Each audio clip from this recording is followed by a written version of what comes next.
Պեկինում ավարտվել են Չինաստանի նախագահ Սի Ցզինպինի եւ Միացյալ Նահանգների նախագահ Դոնալդ Թրամփի բանակցությունները։ Վերջինս հայտարարել է, որ դրանք գերազանց են անցել։ ԱՄՆ նախագահը Չինաստանի ղեկավարին հրավիրել է սեպտեմբերի 24-ին այցելել Սպիտակ տուն։ Այդ նույն ժամանակահատվածում Նյու Յորքում կանցկացվի ՄԱԿ-ի գլխավոր վեհաժողովի հերթական հանդիպումը։ Սպիտակ տունը հայտնել է, որ Թրամփը եւ Սին համաձայնության են հասել Հորմուզի նեղուցում ազատ նավագնացության ապահովման եւ Իրանի ձեռքում միջուկային զենքի հայտնվելը թույլ չտալու շուրջ։ Հաղորդագրության համաձայն նախագահ Սին հայտարարել է, որ Չինաստանը դեմ է Հորմուզի նեղուցի ռազմականացմանը եւ դրա օգտագործման համար վճարի սահմանմանը եւ հետաքրքրություն է հայտնել ավելացնելու ամերիկյան նավթի գնումները հետագայում նեղուցից Չինաստանի կախվածությունը նվազեցնելու համար։ Պեկինի ժողովրդական ժողովների տանը կայացած Սի-Թրամփ բանակցությունները տևել են ավելի քան 2 ժամ։ Մենք պետք է լինենք գործընկերներ, այլ ոչ թե հակառակորդներ, ասել է Չինաստանի ղեկավարը հանդիպման սկզբում։ Նրա խոսքով ընդհանուր շահերը գերազանցում են տարաձայնությունները եւ այս տարին պետք է պատմական լինի երկրների հարաբերությունների համար։ Սի Ցզինպինը նաեւ զգուշացրել է, որ առևտրային պատերազմներում հաղթողներ չկան։ Չինաստանի նախագահը նաև նշել է Թայվանի նեղուցում խաղաղության անհնարինությունը Թայպեյի անկախության դեպքում։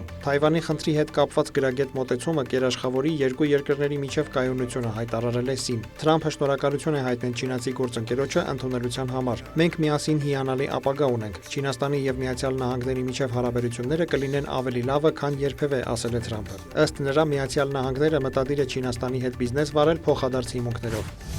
Հորմուզի նեղուցը բաց է Իրանի ռազմածովային ուժերի հետ գործակցող բոլոր առևտրային նավերի անցման համար։ Այդ մասին հայտարարել է Իրանի արտաքին գործերի նախարար Աբբաս Արաղչին։ Նա BRICS-ի երկրներին կոչ է արել դատապարտել ԱՄՆ-ի եւ Իսրայելի կողմից Թեհրանի դեմ պատերազմը։ Արաղչին դաշինքի անդամներին եւ այլ երկրներին հորդորել է ձեռնարկել գործնական քայլեր պատերազմ հրահրելու դադարեցման համար եւ վերջ դնել ՄԱԿ-ի կանոնադրության խախտումների անպատժելիությունը։ Նախարարի խոսքով դաշինքի անդամները պետք է դադարեցնեն միջազգային ինստիտուտների քաղաքականացումը։ BRICS-ի երկրների, այդ թվում Բրազիլիայի, Ռուսաստանի, Հնդկաստանի, Չինաստանի եւ Հարավային Աֆրիկայի, ինչպես նաեւ նոր անդամ երկրների ներկայացուցիչները մայիսի 14-ից երկօրյա բանակցություններ են վարում Նյու Դելիում։ Հնդկաստանի արտաքին գործերի նախարար Սուբրամանյամ Ջայշանկարը նշել է, որ բանակցությունները կկենտրոնանան գլոբալ եւ տարածաշրջանային մարտահրավերների եւ անդամ երկրների միջև համագործակցության խորացման ուղիների վրա։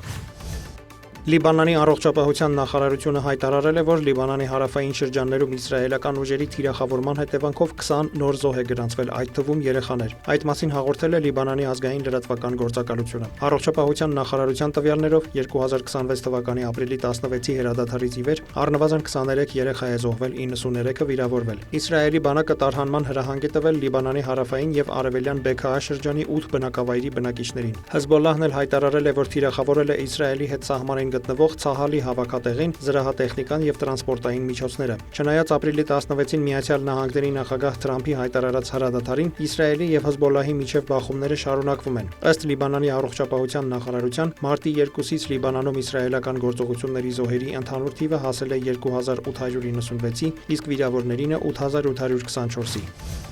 Լատվիայի վարչապետ Էվիկա Սիլինյան հրաժարական է տվել իշխող կոալիցիայի ներսում խորացող հակասությունների ֆոնին։ Քաղաքական ճգնաժամը սրվել է պաշտպանության նախարարի շուրջ սկանդալից հետո։ Ավելի վաղ կոալիցիոն 3 ուժից 2-ը պրոգրեսիվների եւ կանաչների ու գյուղացիների միությունը հայտարարել էին, որ կառավարությունը ձախողել է իր աշխատանքը եւ Սեյմը կարող է քվեարկել Սիլինյայի կառավարության հրաժարականի հարցով։ Լատվիայում քաղաքական լարվածությունը սկսվել էր մայիսի 7-ին, երբ երկրի օդային տարածքեր ներթափանցել 2 անօդաչու թռչող սարք, որոնցից մեկն ընկել էր Ռեզեկնեի նավթաբազայի տարածքում։ Միջադեպը լայն արձագանք էր ստացել քաղաքական շրջանակներում։ Մայիսի 10-ին պաշտպանության նախարարը հրաժարական էր ներկայացրել, հայտարարելով, որ չի ցանկանում, որպեսզի բանակը ներքաշվի քաղաքական պայքարի մեջ։